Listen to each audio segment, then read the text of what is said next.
小白花参加职场综艺，趁我出差时与节目组占用我的身份接官司委托。开庭当天，小白花磕磕巴巴，毫无头绪，让一位被校园暴力的孩子没得到应有的公平。他的母亲崩溃抑郁，此事闹大，小白花却和节目组统一口径，我们节目组是合法的，许巍律师收了我们的钱，他说我们想怎么接案子都可以，这次只是我好心办坏事，我也不想等。网友纷纷夸赞，他人美心善，就网暴我，说我是无良律师，还在我的律所门外聚众闹事。可隔天，我一纸律师函将小白花和节目组告上法庭，笑死和我玩法，他们算是踢到铁板了。我在律所通宵熬夜查资料，直到快天亮的时候才睡着，没想到刚眯着，秘书连门都顾不得敲，就撞开了我的房门。许律师，不好了，我们律所门被人堵了。从业10年以来，大大小小的官司打有上百起，得罪的人不在少数，往家里寄死老鼠和恐吓信的也见过几次，但这么猖狂的还是头一次。慌什么？外边有多少人？知道为什么是来的吗？大概20-30个吧，说您收了节目组的钱，授权给刚毕业的大学生用您的身份接官司，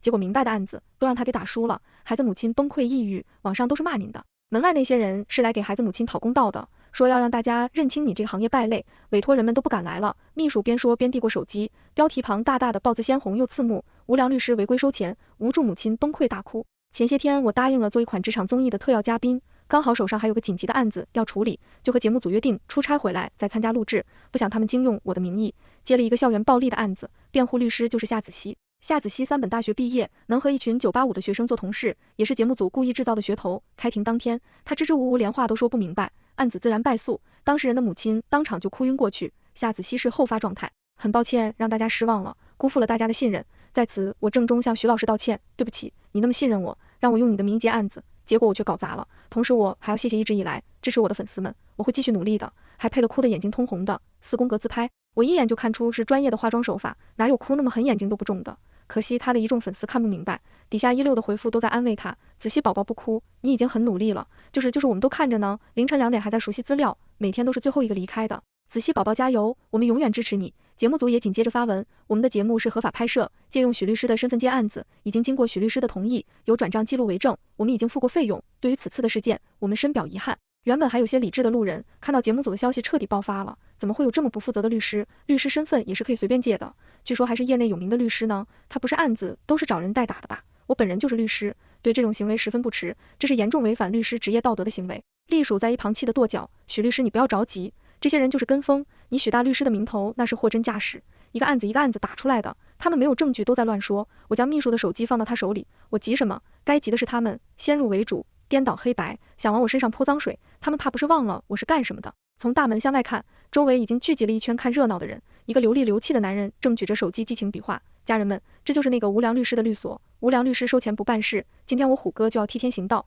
支持的家人们把小心心点起来，下面20-30号人也都举着手机，统一穿着打倒无良律师的 T 恤，对着虎哥和虎哥威武，这种律师还能开律所，今天就要让他知道人间是有正义的，真不要脸，转黑心钱，收了钱让别人替他打官司，这样的人就应该滚出律师界，无良律师滚出律师界，冷眼看着外边的闹剧，我一阵无语，不过是夏子熙和节目组的一面之词，就这么认定我是无良律师了，一群人云亦云，妄图博取眼球的乌合之众。我一把推开门走出门外，不知谁喊了一句，那个无良律师出来了，瞬间他们的手机摄像头就包围了我，领头虎哥不由分说的将摄像头对到我的脸上，家人们看好了，这就是那个无良律师，长得人模狗样的，没想到心蛋都是黑的，我皱着眉躲避镜头，没想到他却一把薅着我胸前的衣服拽了回来，心虚了是吧？今天有我虎哥在，我告诉你，你哪也去不了，今天就给家人们避避雷，以后这家律所再也别想骗人。我摸住虎哥的手腕，用了点巧劲，就将他的手背在了背后，开律所这么多年，什么样的人没见过，没点本事早叫人欺负死了。虎哥瞬间脸涨得通红，手机也掉到了地上。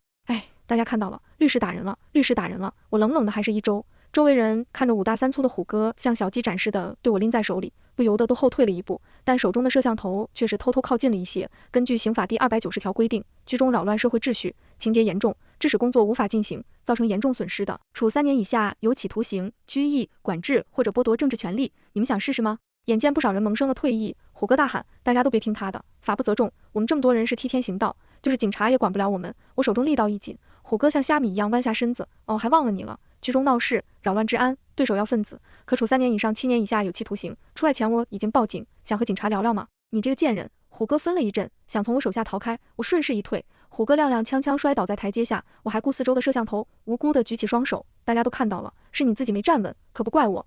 虎哥指着我，你的半天说出话来，啪！突然，一个鸡蛋砸到我的头上，黏腻的液体顺着我的脸颊往下流。秘书急忙上前帮我擦拭，人群散开一条通道，一个穿白裙子的少女扶着一个披散着头发的中年妇女走了过来。我记忆力很好，这少女是夏子熙，这个中年妇女很可能就是受害者家属了。中年妇女接替了虎哥的位置，冲上来双手扒着我的肩膀，不住摇晃。我花了10万的律师费，就为了给我儿子讨回一个公道。他们把他从楼梯上推下来，到现在都还躺在医院，没想到居然碰到你这么不负责任的律师，你还是个人吗？秘书冲上去抱住癫狂的妇女，女士，你冷静一下，这其中肯定有什么误会，我家徐律师从来没收过你的钱呀。夏子熙眼睛红红的冲我深鞠一躬，徐律师对不起，我说过我不行的，我才刚毕业，什么都不懂。可是您说说，我可以不管怎么打都行，可我还是搞砸了。说着落下泪来，哽咽着看向四周。许律师在外出差，眼见开庭的日子都到了，还没有回来，我和节目总没办法才出庭的。我相信许律师不是故意的，大家不要为难许律师。听到夏子熙的话，原本安静在周围看热闹的人议论纷纷。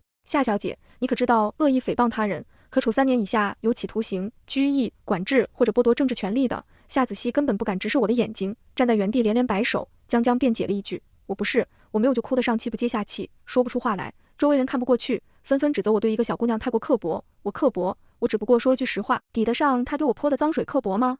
冷冷的飘零眼下仔细，我转向受害者的妈妈，女士，请你相信我，这家案子我毫不知情，一切都是他们自作主张。如果你愿意的话，我可以免费帮你打官司，帮你讨回公道。中年妇女的眼睛亮了一瞬，露出思索的神情。旁边的虎哥握着手腕，大声嚷嚷道，你说不知情就不知情了，节目组都放出证据，你还收人家钱了。我盯着虎哥的眼睛，没有说话。虎哥躲闪着我的视线，声音越来越小，我是收了节目组的钱，看吧，太承认收钱了。我深吸一口气，压下心中的火气，我是收了节目组的钱，但是他们请我去做特邀嘉宾的出场费，从始至终我从未答应让他们以我的名义接受案子。我许为行得正坐得直，从业以来一直秉持着专业公正的职业操守，10年以来如履薄冰，为我的每一个委托人竭尽全力争取合法权益，绝不会做出让别人用自己的名义接案子的事情。鉴于节目组的行为已经构成诽谤，损坏我的声誉，并严重影响了我的生活，我也向法院提出诉讼，并申请了公开审理。不信的话，你们大可以开庭的那天来看。周围的人对我的话镇住，全场一时安静了下来。小赵，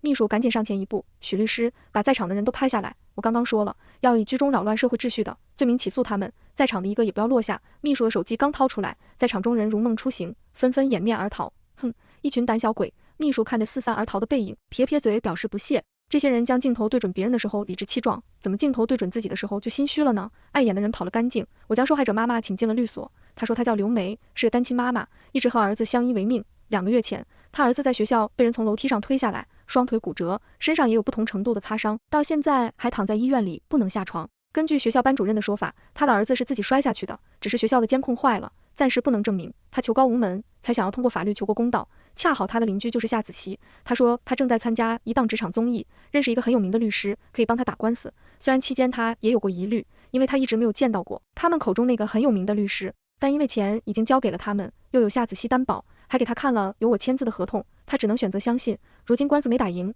钱也要不回来，又听信了夏子熙的说辞，这才找到了我们。冷静下来的女人也意识到自己可能被人骗了，哭着和我说道歉，并求我一定要帮帮她。我一边安慰她回家准备材料，一边叫来秘书，在网上发布了律师声明。鉴于节目组和夏子熙做出的一系列严重侵犯我名誉权的行为，恶意造谣，对我的生活、工作和精神状态造成了极大的负面影响，在此我郑重通知，未向有管辖权的人民法院提起诉讼，要求停止侵权行为，公开赔礼道歉，消除不良影响，并赔偿我的经济损失和精神损害抚慰金。希望你们可以认识到问题的严重性，在接到本通知后，立即停止侵权行为，并积极与我协商解决此事，否则将承担由此产生的一切法律后果。声明一出，网上一片哗然，再加上今早直播的那些人造势，大家对此事的说法众说纷纭，大家纷纷叫着让节目组和夏子熙出来给个说法。而我也在声明发布的第2天见到了节目组的副导演。大腹翩翩的男人坐在会议室的沙发上，一手盘着手串，一手端着茶杯，目光飘忽。见我出来，他上下打量了我好几眼。你就是那个要求我们道歉赔偿的律师？那黏腻的目光落在我身上，无端让我起了一身鸡皮疙瘩。你是导演？哼，导演是你想见就能见的。男人不耐烦地斜了我一眼，你们这样的人我见多了，不就学了2天法律，就天天把打官司挂在嘴边，最后不还是想钱？只说吧，你要多少？我吹了吹杯中的茶水，不多，也就500万吧。多少？男人猛地站起来，腿一下子磕在了会议室的桌角上，还摔碎了放在桌上的茶杯。你抢钱呢？不是你问我想要多少的吗？那你也不能讹人啊。男人从又坐了回去，既不想拿钱，又不想公开道歉，影响节目的收视，世上哪有这般的好事？见我不肯松口，副导演开始劝我不要的理不饶人，要懂得见好就收。如果我可以同意撤诉，并且不再在网上发布任何关于这件事的信息。节目组可以补偿我10万的精神损失，并可以让我多录几期节目，增加曝光。我像看傻子一样看着他跟我描述节目组做出了多大的让步，我这律所一天的流水有多少，被他们这么一搅和，我跟他们要500万都是便宜他们，10万块钱那还是受害人妈妈给他们的律师费，收了钱不办人事，再说用了我的名义，那本就应该是给我的。这节目组真是打得一手的好算盘，500万1分都不能少。如果你做不了主，就找不能做主的来，你就是有病。既然说服不了我，副导演狠狠地捶了几下桌子，起身就要走。慢着，怎么？副导演惊喜地回头，你想通了？不是，你摔了我的杯子，得赔我，不然我不介意，也给你发一道律师函。毕竟你也知道，我们就是直接打官司吃饭的吗？副导演被我气了的倒仰，在给我转了200块之后，像是被瘟神撵着一般，慢慢咧咧地走出了律所。我则心情大好地叫来秘书，今天我高兴，请全律所的人喝奶茶。刚送走了一个碍眼的人，就又来了一位不速之客。夏子熙坐在刚刚副导演的位置上，什么话也不说，就是哭。我一边喝茶，一边看他能演到什么时候。可能是哭累了，他终于抬头看我，张口便是他一个刚毕业的大学生，无钱无势，只能听从节目组的安排。如今我闹成这样，他节目也录不了，还要说网上舆论的困扰，已经快要抑郁了。如果我不能撤诉，节目组说这一切就都要他来承担，光违约金就是一笔天文数字，希望我高抬贵手，给他一条生路。我听了直打哈欠，直接出言打断，违约金的数我有多少？若是你觉得不合理，我可以帮你起诉节目组，这是我的名片。夏子熙脑子有些宕机，直到接过我手里的名片，才回过神来。不是，徐律师，我不是要和节目组打官司，我是在说你撤诉的事，如果你可以答应的话，我下辈子当牛做马，感谢你。我无语到极致，不由嗤笑出声。副导演好歹还给的是真金白银，怎么这个小姑娘就给我画个饼呢？我从业实在，不敢说从无败绩，但每一个我接手的案子，都是亲力亲为，尽心竭力，努力让每一个委托人都得到应有的公道。我完美的职业生涯，如今被他们铺上这么一大片脏水，他们一个想用钱了事，一个想卖惨打动我，他们既不尊重律师这个职业，也不尊重我。夏小姐，请回吧。不耐烦再听他说一些废话，我下了逐客令。眼见我有眼不进，夏子熙突然收起了眼泪，换了一副样子。许巍，你真以为你一定能打赢这场官司吗？我真是要被气笑了，这不明白的是吗？他们对外一直宣称是经过我的同意，我受益的，但我深知他们根本没有证据可以证明，这样的官司我要打不赢还做什么律师？这当节目的导演你知道是谁吗？得罪了他，你以为你以后还能做律师？我给过你机会了，但你不知好歹，你一定会后悔的。夏子熙的话我根本没有放在心上，若是这么轻易就被几句恐吓的话吓倒，我也不用吃律师这碗饭了。只是这回的事好像有些麻烦，这天我刚到律所，外边就吵吵嚷嚷冲进了一群人，他们戴着帽子口罩，只露出一双眼睛，手上提着棍子，进门就喊许巍呢。秘书见状不好，赶忙进办公室，想让我出去避一避，结果还没走出门口，就被人一脚踹开了房门。你就是许巍？我死死掐住手心，控制忍不住兴奋的发抖的身体。是我，你们是谁？那你不用管，你挡了别人的路，有人让我来收拾你。兄弟们，咋？我警告他们我已经报警，警察很快就到，没想到一群人反而笑起来，让我慢慢等警察。我一看这个情况，心灵也有了底，等他们砸的差不多了，纷纷秘书切掉监控，关上大门开始反击。我6岁就被父母送去少林寺学艺，18岁出师，既然他们不想听我讲道理，那我只能和他们论论拳脚。1刻钟之后，地上歪七扭八躺了一地的人，我搜走了为首之人的手机，在他的手机里找到最近的通话记录、微信聊天记录，以及最近的一笔大额转账记录。我让他们挨个写下自己的名字和身份证号，做完这些，警笛声才慢悠悠响起。你完了，你打了我们，等着蹲局子吧。警察走进门来，一群人叫嚣着要警察为他们做主，结果在看到为首的警察与我熟络的打招呼后，眼睛都要瞪出来了。你以为就你们有人吗？告诉你们，我打的根本就不是报警电话，我打的是警察的私人电话。行了，别贫了，既给我找麻烦，身为律师，怎么能为几个警察朋友呢？许巍，你等着，等老子出来，有你好看的。哦，那你可以快点。非法侵入住宅，故意毁坏财物，寻衅滋事，这案子随便丢给我们这里一个实习生，都能判你个7年5年的。转头看了一片演艺团级的律所，让秘书通知大家受惊了，给大家放假，好好休息一下，然后开始整理资料。虽然人送派出所了，但我这损失总要找人赔吧。隔天，那个校园霸凌的案子2审开庭，我按照约定出面做原告的律师，打过多起案子的我已经将流程烂熟于心，一切都在有条不紊的进行。案子很简单，学校坏了的监控在警察朋友的帮助下找回了丢失的片段，只是被告狡辩是失手将人推倒，并不承认长期对原告进行霸凌。不过一切在多位同班同学的指认下，真相无处躲藏。但是反方律师就只有人证没有物证提出了质疑，被告也反咬一口，说是原告和一番证人对他进行了孤立和霸凌，他一时气急才失手推了原告。原告妈妈被这番颠倒黑白的话气得几欲吐血，哭声被咽在喉咙里，捶胸口的声音在我耳边喷喷作响，庭下也出现一阵骚动。虎哥一群人扯着嗓子喊，我就说他是无良律师，什么讨回公道，都是骗人的，他就是个废物。法官敲招法捶喊肃静，我盯着被告席上的恶魔，他洋洋得意地回望着我，隶属匆匆来到我的身旁，将一个 U 盘放到我的手里。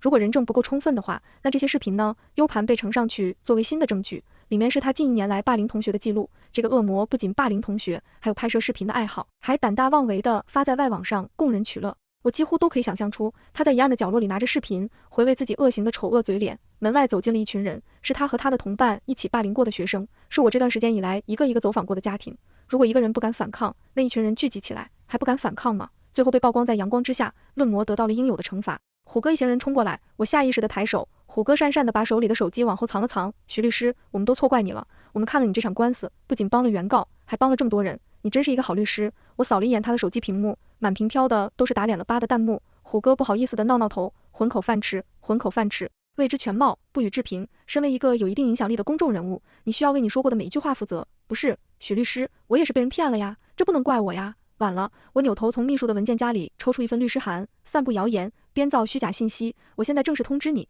和你的兄弟们准备赔偿吧。哎，不是，我也没干什么呀，这不能赖我呀。三人成虎，众口铄金，若不是我的心脏够强大，怕不是早被他们不分青红皂白的谣言气死了。网络不是法外之地，法不责众也不是不负责任的托词，既然做了，就要承担应有的责任。成功帮被霸凌儿童讨回了公道，我在网上的风评有了扭转，一些真实的声音渐渐被看见。曾经前我打过官司的人一个接一个发声，唯我证明。以前被混淆了视频的路人也赚了风向，虽然其中也有一些小波折，比如给我发恐吓信，给律所大门扑鸡血，半夜跟踪我等，但在我眼中也不过黔驴技穷霸华，根本造不成威胁。很快来到了开庭的日子，因为此事在网上发酵的时间足够长，不少记者和直播网红都闻风而动，架起了手机摄像。下车的时候，我甚至一直都没分清我是来打官司还是走红毯的。不过节目组以侵犯商业隐私的名义拒绝了公开审理，这些人再着急也只能在庭外等消息。夏子熙跟着一个说了个小便的中年男人进场，看周围人对他毕恭毕敬的态度，应该就是节目组的总导演了。徐小姐，就文大明啊。我看着伸过来的手没有动，刘导才是百闻不如一见。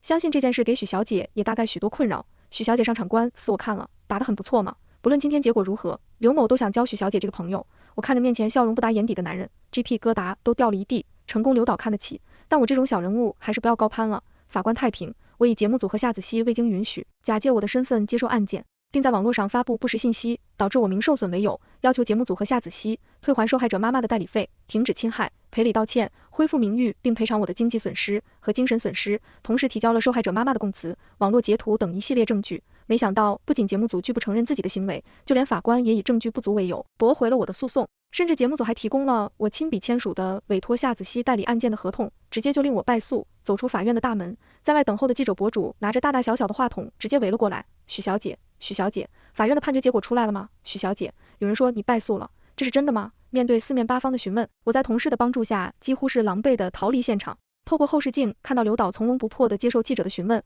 我死死咬住了后槽牙。我从未签过什么委托书，单单上面确实是我的字迹，这是一定有蹊跷。因为败诉，网上铺天盖地一片恶评。不仅如此，我还收到了节目组的律师函，因为我未能按时参加节目录制，并且影响了节目形象，不仅要赔偿违约金，还要赔偿节目组的损失。我何曾受过这般的温暖气，直接在节目组的官方声明中回复我还会上诉。在谎言与假象的迷雾中，真相是那盏永不熄灭的明灯，迟早会刺破黑暗，让一切虚假无所遁形。但放下手机，我又开始发愁。话虽放了出去，但问题是我如何证明那份签字不是我的？一筹莫展的时候，律所也出了问题，因为网上的舆论太过厉害。原本有项选择我们的客户都纷纷表示在考虑下，已经签订了委托合同的客户也出现了不同程度的流失，不仅要求律所退还费用，还要赔偿他们的损失。我一边面对手机上不断打过来的骚扰电话以及不堪入目的私信，一边处理律所的善后事件，短短3天就有些力不从心起来。好在我律所的同事们与我共事多年，都纷纷安慰我不要灰心，他们愿与我共进退。大家纷纷联系朋友，看有没有办法。躲在天台的桌子下喝酒的时候，做警察的朋友找了过来。怎么，律政界的铁娘子也有如此狼狈的时候？他拎着2瓶啤酒，蹲下身好笑的看着我。他们说你在天台，我上来找不到你，可是吓出了一身冷汗。怎么，你怕我跳下去？我冲他翻了个白眼。怎会，我可是来帮你的。你先告诉我，那份合同你到底签了没有？你没看它，我是傻子吗？会签的玩意儿，我就签了一份同意参加录制的合同，那就没错了。再次站在原告席上，我看着对面的刘导、夏子熙、副导演一个个落座，举证、问讯一模一样的流程终又开始。只不过在那份签了我名字的合同再次被拿出来之后，我提出了质疑。那张纸出看和别的纸张一样，但若细看便会发现它的厚度明显比正常的纸张薄了一半。在古代有种名画造假的方法，叫做揭2层，就是寻找墨色渗透画质的作品，使用特殊的工具和技巧，将画质的表层揭下一层。揭下一层后，原来的一幅画就变成了2幅新画。当然这种做法说起来简单，真正做起来却需要极高的技巧。不过刘导演作为娱乐圈内出名的导演，认识1-2个熟悉奇技淫巧的能工巧匠并不是问题，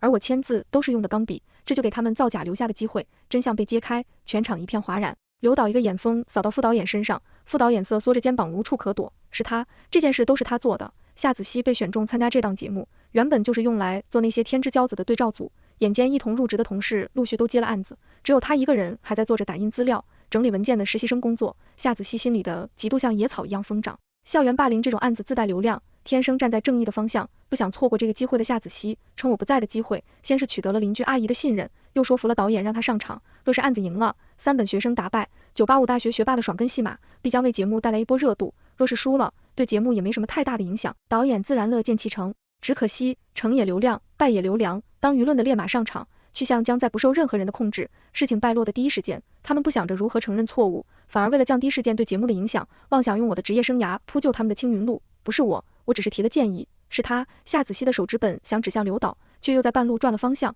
是他，一切都是他安排的。法官大人，你要为我做主，我这里有录音，都是他安排人做的。夏子熙哆了嗦嗦从怀里掏出录音笔，被旁边冲过去的副导演一下撞落在地。贱人，你阴我，要不是你勾引我，我怎会同意帮你？啪！夏子熙被打得倒在地上，顾不上自己脸上火辣辣的痛感，他趴在地上去勾不远处的录音笔，又被去抢录音笔的副导演一脚踩在手上。尖锐的女声回荡在法庭上方，紧接着又是男人的怒吼。为了阻拦去捡笔的副导演，夏子熙一口咬在他的小腿上，即便被挣扎的副导演把他满脸是血意也未松口。我饶有兴趣的看着这狗咬狗的戏码，只恨出门的时候没在口袋里装2把瓜子。监视场上的情况故意复杂，法官决定暂时休庭，延期暂审。离庭的时候，对控制住的2人还在对骂，信息量之丰富，便是我这个靠嘴皮子吃饭的律师都自叹腐辱。再次见到3人，是在饭店的包厢，要我来的朋友一脸尴尬，大家都是一个圈子的，和气生财嘛。刘导快步走上来，将我往西间让，我们也算是不打不相识。许小姐千万要给刘某这个不灭呀。俗话说，伸手不打笑脸人，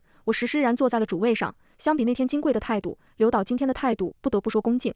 夏子熙虽然鼻青脸肿，但也坐在一旁努力挤出笑脸。至于当初恨不得把眼睛飘到天花板上的副导演，全程端菜添酒。许小姐，这件事呢，是我们的不对，您能不能高抬贵手，放我们一马？酒过3巡，菜过5味，刘导终于开始了今天晚上的正餐。刘导的意思是，我面露不解，只要许小姐撤诉，500万码，就当叫许小姐这个朋友了。桌下，刘导轻轻将遗物放在我的手里，我摸索了一下，是张一行卡。我面露为难之色，不是我不愿意帮你，只是你也知道，网上传的沸沸扬扬，我若是撤诉，这律所就关门大吉了，我手下几十号人也要吃饭，我这也是没有办法呀。有的，副导演赶紧凑上来，又往杯子里添了点茶水，到时候就说这一切都是子熙的主意，再找一些水军发评论，报几条娱乐新闻，那些网友们都没什么脑子，注意力很快就被转移了。我看向一旁从进门起就一直安静低头的夏子熙，似是已经默认了自己的命运，听到副导演的话，眼睛都会抬起一下，听着他们就这么轻描淡写的几句话，就决定了别人的命运。我酒气上冲，一是有些恶心，想逼我的案子，也是他们就这般在酒桌上就3言2语拍了板，我们就像剧本里的演员，要顺着他们的心意，走向他们为我们安排好的结局。从厕所里出来，不出意外的在洗手池旁遇见了夏子熙，他跪在地上向我哭诉，不应该起了不应有的心思，他只是太想证明自己了。他出生在一个重男轻女的家庭，他想被父母看见，想让父母承认自己的优秀，不想一毕业就被父母安排嫁给挑好的富家，给哥哥换彩礼。只是他脑子不聪明，上的学也只是个普通本科，在这个重本变的走，本科多如狗的城市，他光活着就已经很艰难了。他太想证明自己，一不小心就走了歪路，哭到动情的时候，他甚至从兜里掏出一把水果刀，朝自己的手腕割了下去。我无动于衷地看着他，他不知道他和节目组的污蔑会为我带来多大的困扰吗？他不知道就为了他想证明自己，差点毁了一个律师的职业生涯吗？他知道，但他依然做了。相信这些天的网暴已经让他尝到了我当初的滋味，若我当初求他，他会出来为我作证吗？不会的，他的眼里只有他自己。鲜血四溅的场面并没有出现，他停下动作，泪眼婆娑地看着我，你不拦一拦吗？我叹了一口气，俯下身指视他的眼睛，他的眼睛很漂亮，就像网上说的那样，盛满清澈的愚蠢。可惜我知道这只是表象，只要一点点利益，就可以勾动水面下那片脏的欲望。我斥长你几岁，今日就托大教你进入社会的第一课，一个成年人要为自己的行为负责。哦对了，我转身回头，还有不要惹律师。最后一次开庭我没有出席，全权交给了自己的秘书负责，因为证据确凿，所以结果出来的很是顺利。节目组在网上公开向我道歉，还原事情的真相，赔偿我的经济损失和精神补偿。节目因此网友自觉抵制，只能紧急更换导演，但也就不了一路下滑的收视率。副导演因为伪造证据被判处3年有期徒刑，夏子熙作为同伙也被判处了6个月的有期徒刑。即便出来以后也再也当不成律师了，对于一心想要证明自己成为专业律师的他来说，应该也是不小的打击。据说2人因为受不了这个结果，在法庭上四处攀摇，牵扯出导演不仅示意他们雇佣水军对我进行网暴，还雇人对我的律所进行了打砸，恐吓威胁我停止上诉。三人因此反不成仇，在法庭上就扭打成一团。秘书回来的时候跟我描述的惟妙惟肖，恨不能亲自让我看看我的律所重新开张，一切又都不入了正规。大家接到的第一个案子，就是根据我提供的昵称、IP 地址、链接网络截图等资料，对当初在网络上网暴的那些人进行起诉。情节较轻的，处5日以下拘留或者500元以下罚款；情节较重的，处5日以上10日以下拘留，可以并处500元以下罚款。一时之间，网络风气变好了不少，不少人纷纷夸赞，早就该对那些键盘侠下手了，但苦于普通人想要维权太难太复杂，纵容他们逍遥法外。但是也有人说我此举过于小肚鸡肠，不过谁在意呢？我早就说过了，不要惹律师，特别是我这种爱较真用于耐心的律师。全文完结。